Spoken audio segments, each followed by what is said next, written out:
দৰ্শকসকলৰ বাবে এই মুহূৰ্তত লৈ আহিছো এটা গুৰুত্বপূৰ্ণ খবৰ। সমগ্ৰ দেশজুৰি এতিয়া পাকিস্তানৰ বিৰুদ্ধে এক প্ৰকাৰ ক্ষোভৰ দাবানল আৰু তাৰ মাজতে ৰাজ্যৰ মুখ্যমন্ত্ৰী ডক্টৰ হিমন্ত বিশ্ব শৰ্মাই গৌৰৱ গগৈ সন্দৰ্ভত কৰিছে এটা গুৰুত্বপূৰ্ণ মন্তব্য। দেশৰ পৰা লুকাই লুকাই 15 দিন গৈ গৌৰৱ গগৈয়ে সোমাই থাকে পাকিস্তানত। এই প্ৰমাণ মুখ্যমন্ত্ৰীয়ে অক্টোবৰত প্ৰকাশ কৰিব আৰু সমান্তৰালকৈ গৌৰৱ গগৈয়ে পাকিস্তানত গৈ নামাজ পঢ়া শিকি আছে। তাৰ বাবে এতিয়া গৌৰৱ গগৈ নামাজ পঢ়াত ইমান ভাল বুলি ৰাজ্যৰ মুখ্যমন্ত্ৰীগৰাকীয়ে প্ৰতিক্ৰিয়া ব্যক্ত কৰিছে। ডাঙৰ খবৰ টাইম 8ৰ দৰ্শকসকলক এই মুহূৰ্তত জনাবলৈ চেষ্টা কৰিছো। অসমৰ এজন সাংসদে 15 দিন ইছলামাবাদত থাকি আহিছিল। এই মন্তব্য আজিৰ দিনটোত ৰাজ্যৰ মুখ্যমন্ত্ৰী ডক্টৰ হিমন্ত বিশ্ব শৰ্মাই কৰিছে। এই সাংসদজনৰ পাকিস্তানৰ সৈতে ভাল সম্পৰ্ক আছে, এই কথাও ৰাজ্যৰ মুখ্যমন্ত্ৰীগৰাকীয়ে উল্লেখ কৰিছে। লাহে লাহে সকলো কথা পোহৰলৈ আহিছে বুলিও ৰাজ্যৰ মুখ্যমন্ত্ৰীগৰাকীয়ে সংবাদ মাধ্যমৰ সন্মুখত উল্লেখ কৰিলে। ছেপ্টেম্বৰ মাহত সকলো কথা জল জল পটপটকৈ ওলাই পৰিব। 15 দিন কোন ইছলামাবাদত সোমাই আছিল সেই কথা ওলাই পৰিব। এজন গৌৰৱী পিতৃৰ সন্তানে কেনেকৈ পাকিস্তানক সমৰ্থন কৰিব পাৰে তাক লৈ প্ৰশ্ন উত্থাপন হৈছে। দেশৰ স্বাৰ্থত এইবোৰ কথা পাতিব লাগিব বুলি ৰাজ্যৰ মুখ্যমন্ত্ৰীয়ে উল্লেখ কৰিছে আৰু তেওঁৰ বিৰুদ্ধে আৰু উপযুক্ত বহু প্ৰমাণ মজুত আছে, ছেপ্টেম্বৰত ফাদিল কৰিম, এই কথা ৰাজ্যৰ মুখ্যমন্ত্ৰীয়ে উল্লেখ কৰিছে। সাংসদ গৌৰৱ গগৈ পাকিস্তানত নামাজ পঢ়া শিকি আহিছে, যাৰ বাবে তেওঁৰ নামাজ পঢ়া ইমান ভাল আৰু তেওঁ সেই ইমান ধুনীয়াকৈ নামাজ পঢ়িব পাৰে বুলি ৰাজ্যৰ মুখ্যমন্ত্ৰীগৰাকীয়ে সংবাদ মাধ্যমৰ সন্মুখত কিছু সময়ৰ পূৰ্বে উল্লেখ কৰিছে। পাকিস্তান আমাৰ শত্ৰু, কিন্তু দেশৰ ভিতৰত পাকিস্তানৰ গুণগান গোৱাসকল অধিক শত্ৰু। গৌৰৱ গগৈৰ সমগ্ৰ পৰিয়ালৰ সৈতে পাকিস্তানৰ সুসম্পৰ্ক আছে। এয়া আমি কোৱা কথা নহয়, এয়া ৰাজ্যৰ মুখ্যমন্ত্ৰীৰ মন্তব্য। ইয়াত কোনো বিশ্লেষণৰ প্ৰয়োজন নাই বুলি ৰাজ্যৰ মুখ্যমন্ত্ৰীগৰাকীয়ে উল্লেখ কৰিলে। মুখ্যমন্ত্ৰী ডক্টৰ হিমন্ত বিশ্ব শৰ্মাৰ বিস্ফোৰক মন্তব্যৰ পাছতে এতিয়া ৰাজনৈতিক মহলতো চৰ্চা আৰম্ভ হোৱা পৰিলক্ষিত হৈছে। অসমৰ এজন সাংসদে 15 দিন ইছলামাবাদত থাকি আহিছিল বুলি ৰাজ্যৰ মুখ্যমন্ত্ৰীগৰাকীয়ে মন্তব্য প্ৰকাশ কৰিছে। এজন সাংসদৰ পাকিস্তানৰ সৈতে ভাল সম্পৰ্ক আছে আৰু সেইগৰাকী সাংসদ হৈছে সাংসদ গৌৰৱ গগৈ আৰু লাহে লাহে সকলো কথা পোহৰলৈ আহিছে বুলি উল্লেখ কৰিলে ৰাজ্যৰ মুখ্যমন্ত্ৰীগৰাকীয়ে। ছেপ্টেম্বৰ মাহত সকলো কথা জল জল পটপটকৈ ওলাই পৰিব, সকলো প্ৰমাণ সহকাৰে উদঙাই দিম বুলি ৰাজ্যৰ মুখ্যমন্ত্ৰীগৰাকীয়ে জনসভাত মন্তব্য প্ৰকাশ কৰিছে। এজন গৌৰৱী পিতৃৰ সন্তানে কেনেকৈ পাকিস্তানক সমৰ্থন কৰিব পাৰে প্ৰশ্ন উত্থাপন হৈছে।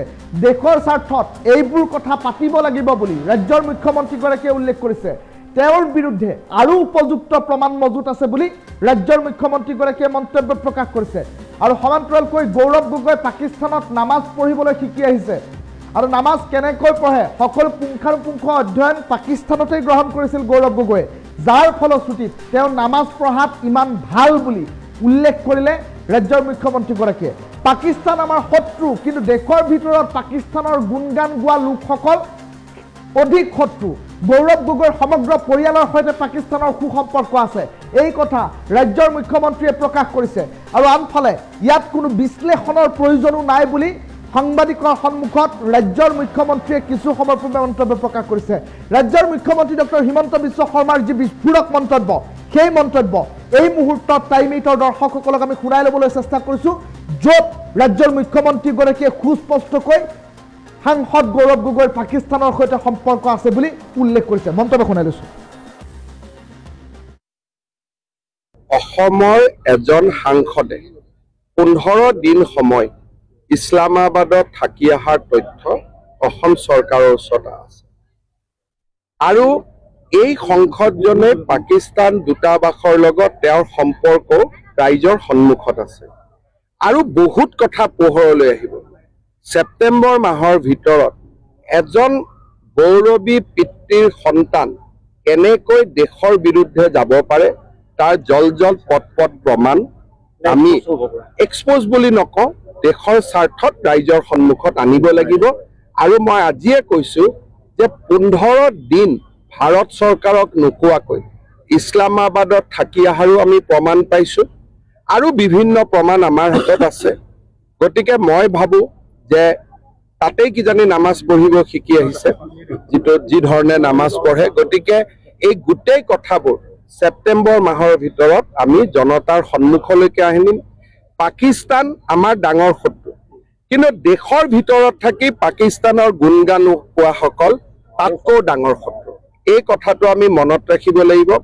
বাহিৰৰ মানুহজনক দেখিলে গম পাওঁ ই আমাৰ শত্ৰু, কিন্তু নিজৰজনক ঘৰত থাকিলে আমি গম নাপাওঁ এওঁ আমাৰ শত্ৰু। যি নহওক, বিভিন্নজনৰ সহায়ত আমি বহু দূৰ আগবাঢ়ি গৈছো। ছেপ্টেম্বৰ মাহৰ 30 তাৰিখৰ আগতে আমি প্ৰতিবেদন জনতাৰ কি আওতালৈ আহে নাহে সেই সময়ত দেখা যাব। কিন্তু বহুবিলাক প্ৰমাণ আছে আৰু বহুবিলাক বিস্ফোৰক তথ্য ৰাইজৰ সন্মুখলৈ আহিব। মই এছেম্বলিটো কৈছো, পাকিস্তানৰ লগত পৰিয়ালটোৰ সম্পৰ্ক স্পষ্টভাৱে আপোনালোকে দেখা পাব। তাত কোনো বিশ্লেষণৰ কোনো কথাই নাথাকিব। It will be black and white. অসমৰ এজন সাংসদে 15 দিন সময় ইছলামাবাদত থাকি অহাৰ তথ্য অসম চৰকাৰৰ ওচৰত আছে আৰু এই সংসদজনে পাকিস্তান দূতাবাসৰ লগত তেওঁৰ সম্পৰ্ক ৰাইজৰ সন্মুখত আছে আৰু বহুত কথা পোহৰলৈ আহিব। ছেপ্টেম্বৰ মাহৰ ভিতৰত এজন গৌৰৱী পিতৃৰ সন্তান কেনেকৈ দেশৰ বিৰুদ্ধে যাব পাৰে তাৰ জল পট প্ৰমাণ আমি এক্সপ'জ বুলি নকওঁ, দেশৰ স্বাৰ্থত ৰাইজৰ সন্মুখত আনিব লাগিব।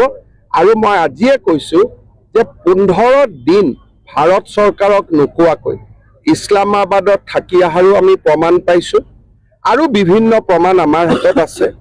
গতিকে মই ভাবো যে তাতেই কিজানি নামাজ পঢ়িব শিকি আহিছে, যি ধৰণে নামাজ পঢ়ে। গতিকে এই গোটেই কথাবোৰ ছেপ্টেম্বৰ মাহৰ ভিতৰত আমি জনতাৰ সন্মুখলৈকে আনিম।